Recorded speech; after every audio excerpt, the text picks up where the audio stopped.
ಓಂ ಶ್ರೀ ಗುರುಭ್ಯೋ ನಮಃ. ಫ್ರೆಂಡ್ಸ್, ಎಲ್ಲರಿಗೂ ನಮಸ್ಕಾರ. ಪ್ರೀತಿಯ ಕನ್ಯಾ ರಾಶಿಯ ಆತ್ಮೀಯ ಬಂಧುಗಳೇ, ಪ್ರತಿಯೊಂದು ಕೆಲಸವನ್ನು ಅಚ್ಚುಕಟ್ಟಾಗಿ ಮತ್ತು ಪರಿಪೂರ್ಣವಾಗಿ ಮಾಡುವ ಗುಣ ನಿಮ್ಮದು. ಆದರೆ ನಿಮ್ಮ ಈ ಬುದ್ಧಿವಂತಿಕೆನೇ ನಿಮಗೆ ಕೆಲವೊಮ್ಮೆ ಶಾಪವಾಗುತ್ತೋ ಏನು ಗೊತ್ತಿಲ್ಲ. ಹೌದು, ಕನ್ಯಾ ರಾಶಿಯ ಅಧಿಪತಿ ಬುಧನ ಚಲನೆಯಲ್ಲಿ ಈಗ ದೊಡ್ಡ ಬದಲಾವಣೆ ಅನ್ನೋದು ಕಂಡು ಬರ್ತಾ ಇದೆ. ಮುಂದಿನ 7 ದಿನಗಳು ನಿಮ್ಮ ಜೀವನದಲ್ಲಿ ಸತ್ಯ ಮತ್ತು ಅಸತ್ಯತೆಯ ನಡುವಿನ ಹೋರಾಟ ನಡೆಯುತ್ತೆ. ನೀವು ಯಾರನ್ನ ನಿಮ್ಮವರು ಅಂತ ನೀವು ಭಾವಿಸಿದ್ರೋ ಅವರ ಅಸಲಿ ಮುಖವಾಡ ಅನ್ನೋದು ಕಳಚುವ ಸಮಯ ಹತ್ತಿರ ಬಂದಿದೆ. ಈ ವಿಡಿಯೋದಲ್ಲಿ ನಾನು ಕನ್ಯಾ ರಾಶಿಯವರು ಮಾಡಲೇಬೇಕಾದ ಆ 3 ತಪ್ಪುಗಳ ಬಗ್ಗೆ ಹೇಳಲಿದ್ದೇನೆ. ನೀವು ಗಣೇಶನ ಭಕ್ತರಾಗಿದ್ದರೆ ದಯವಿಟ್ಟು ವಿಡಿಯೋಗೆ ಒಂದು ಲೈಕ್ ಮಾಡಿ ಮತ್ತು ಕಮೆಂಟ್ ಬಾಕ್ಸಲ್ಲಿ ಓಂ ಗಂ ಗಣಪತಿಯೇ ನಮಃ ಅಂತ ಬರೀರಿ. ನಿಮ್ಮ ವಿಘ್ನಗಳು ಎಲ್ಲ ಕೂಡ ದೂರ ಆಗುತ್ತೆ. ಗುಪ್ತ ಶತ್ರುಗಳು ಮತ್ತು ಮಾನಸಿಕ ಒತ್ತಡ. ಕನ್ಯಾ ರಾಶಿಯವರೇ, ನಿಮ್ಮ ರಾಶಿಯ ಮೇಲೆ ಈಗ ರಾಹುವಿನ ನೆರಳು ಬಿದ್ದಿದೆ.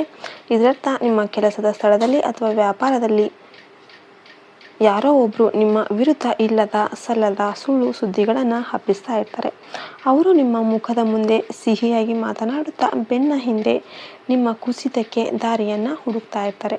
ಮುಂದಿನ ಕೆಲವು ದಿನಗಳ ಕಾಲ ನಿಮ್ಮ ಗುರಿಗಳನ್ನು ಅಥವಾ ಪ್ಲ್ಯಾನ್ಗಳನ್ನು ಯಾರೊಂದಿಗೂ ಕೂಡ ಹಂಚಿಕೊಳ್ಳೋದಕ್ಕೆ ಹೋಗಬೇಡಿ.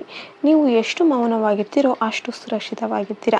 ಸಣ್ಣ ಸಣ್ಣ ವಿಷಯಗಳಿಗೂ ಅತಿಯಾಗಿ ಚಿಂತಿಸೋದನ್ನು ಬಿಟ್ಬಿಡಿ, ಯಾಕೆಂದರೆ ಇದು ನಿಮ್ಮ ಆರೋಗ್ಯದ ಮೇಲೆ ಕೆಟ್ಟ ಪರಿಣಾಮ ಬೀರಬಹುದು. ಇನ್ನು ಆರ್ಥಿಕ ಸ್ಥಿತಿ ಮತ್ತು ಹೂಡಿಕೆಯ ಎಚ್ಚರಿಕೆ. ಆರ್ಥಿಕವಾಗಿ ನೋಡೋದಾದರೆ ಕನ್ಯಾ ರಾಶಿಯವರಿಗೆ ಮಿಶ್ರ ಫಲ ಅನ್ನೋದು ಸಿಗಲಿದೆ. ಹಳೆಯ ಬಾಕಿ ಉಳಿದಿದ್ದ ಹಣ ವಾಪಸ್ ಬರಬಹುದು. ಆದರೆ ಹೊಸದಾಗಿ ಯಾರಿಗಾದರೂ ಸಾಲ ನೀಡುವ ಮುನ್ನ ಎಚ್ಚರ ಇರಲಿ. ಈ ಸಮಯದಲ್ಲಿ ದೊಡ್ಡ ಮೊತ್ತದ ಹಣವನ್ನು ಬೇರೆಯವರ ಹೆಸರಲ್ಲಿ ಹೂಡಿಕೆ ಮಾಡಬೇಡಿ. ಭೂಮಿ ಅಥವಾ ಆಸ್ತಿ ಖರೀದಿಗೆ ಸಂಬಂಧಿಸಿದಂತೆ ಹಲವು ತೊಡಕುಗಳು ಉಂಟಾಗಬಹುದು. ಶೇರ್ ಮಾರ್ಕೆಟಲ್ಲಿ ಹಣ ತೊಡಗಿಸುವವರು ತಜ್ಞರ ಸಲಹೆ ಪಡೆಯುವುದು ಉತ್ತಮ. ನಿಮ್ಮ ಆದಾಯಕ್ಕಿಂತ ಖರ್ಚು ಹೆಚ್ಚಾಗುವ ಬಜೆಟನ್ನು ನಿಮ್ಮ ಆದಾಯಕ್ಕಿಂತ ಖರ್ಚು ಹೆಚ್ಚಾಗದಂತೆ ಹುಷಾರಾಗಿ ನಿಮ್ಮ ಬಜೆಟನ್ನು ರೂಪಿಸ್ಕೊಳ್ಳಿ. ಆರೋಗ್ಯ ಮತ್ತು ಕುಟುಂಬದ ಜೀವನ. ಆರೋಗ್ಯದ ವಿಷಯದಲ್ಲಿ ಕನ್ಯಾ ರಾಶಿಯವರಿಗೆ ಜೀರ್ಣಕ್ರಿಯೆಗೆ ಸಂಬಂಧಿಸಿದ ಸಮಸ್ಯೆಗಳು ಕಾಡಬಹುದು. ಆಹಾರ ಪದ್ಧತಿಯಲ್ಲಿ ಶಿಸ್ತು ಇರಲಿ. ಕುಟುಂಬದಲ್ಲಿ ಜೀವನ ಸಂಗಾತಿಯೊಂದಿಗೆ ಸಣ್ಣ ವಿಷಯಕ್ಕೆ ವಾದ ಉಂಟಾಗಬಹುದು. ಕನ್ಯಾ ರಾಶಿಯವರ ಟೀಕೆ ಮಾಡುವ ಗುಣವೇ ಕೆಲವೊಮ್ಮೆ ಸಂಬಂಧದಲ್ಲಿ ಬಿರುಕು ಮೂಡಿಸುತ್ತೆ. ಆದ್ದರಿಂದ ಇತರರ ತಪ್ಪುಗಳನ್ನು ಹುಡುಕುವ ಬದಲು ಅವರ ಒಳ್ಳೆಯತನವನ್ನು ನೋಡಿ. ನಿಮ್ಮ ಮಕ್ಕಳ ಶಿಕ್ಷಣ ಅಥವಾ ವೃತ್ತಿ ಜೀವನದಲ್ಲಿ ಒಂದು ಶುಭ ಸುದ್ದಿಯನ್ನು ಕೇಳ್ತೀರಾ. ಇದು ನಿಮ್ಮ ಮನೆಯಲ್ಲಿ ಸಂತಸವನ್ನು ತರುತ್ತೆ. ಇನ್ನು ಅದೃಷ್ಟದ ಸುಳಿವು. ಆ ರಹಸ್ಯ ವ್ಯಕ್ತಿ. ಕನ್ಯಾ ರಾಶಿಯವರಿಗೆ ಈಗ ಒಂದು ವಿಶೇಷ ಸಂದೇಶ. ನಿಮ್ಮ ಜೀವನದ ಕಷ್ಟದ ಸಮಯದಲ್ಲಿ ಒಬ್ಬ ಹಿರಿಯ ವ್ಯಕ್ತಿ ಸಹಾಯಕ್ಕೆ ಬರ್ತಾರೆ. ಆ ವ್ಯಕ್ತಿಯ ಹೆಸರಿನ ಮೊದಲ ಅಕ್ಷರ ಬಿ ಅಥವಾ ಎ ಆಗಿರಬಹುದು.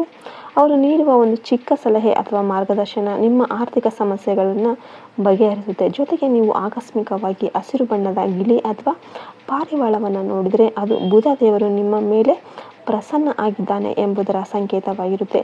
ನಿಮ್ಮ ಅರ್ಧಕ್ಕೆ ನಿಂತ ಕೆಲಸಗಳು ಮತ್ತೆ ಶುರುವಾಗುತ್ತೆ. ಇನ್ನು ಪರಿಹಾರ ಮತ್ತು ಮುಕ್ತಾಯ. ಬಂಧುಗಳೇ, ಕನ್ಯಾ ರಾಶಿಯವರು ಈ ಎಲ್ಲ ಕಷ್ಟಗಳಿಂದ ಪಾರಾಗೋದಕ್ಕೆ ಪ್ರತಿ ಬುಧವಾರ ಗಣಪತಿಗೆ 21 ಗರಿಕೆಗಳನ್ನು ಅರ್ಪಿಸಿ ಹಸಿರು ಬಣ್ಣದ ಬಟ್ಟೆ ಅಥವಾ ಧಾನ್ಯಗಳನ್ನು ಬಡವರಿಗೆ ದಾನ ಮಾಡಿ. ವಿಷ್ಣು ಸಹಸ್ರನಾಮ ಪಠಿಸೋದು ನಿಮ್ಮ ಮಾನಸಿಕ ಶಾಂತಿಗೆ ಅತ್ಯುತ್ತಮವಾಗಿರುತ್ತೆ. ಈ ವಿಡಿಯೋವನ್ನು ಕನ್ಯಾ ರಾಶಿಯ ನಿಮ್ಮ ಫ್ರೆಂಡ್ ಜೊತೆ ಶೇರ್ ಮಾಡಿ. ವಿಡಿಯೋಗೆ ಒಂದು ಲೈಕ್ ಕೊಟ್ಟು ಜೈ ಶ್ರೀರಾಮ್ ಅಂತ ಕಮೆಂಟ್ ಮಾಡಿದ್ರೆ ಯಾವತ್ತೂ ಮರಿಬೇಡಿ. ಜೈ ಹಿಂದ್, ಜೈ ಭಾರತ್ ಮಾತೆ. ಹರಿ ಓಂ ತತ್ಸತ್. ಸರ್ವೇ ಜನೋ ಸುಖಿನೋ ಭವಂತು.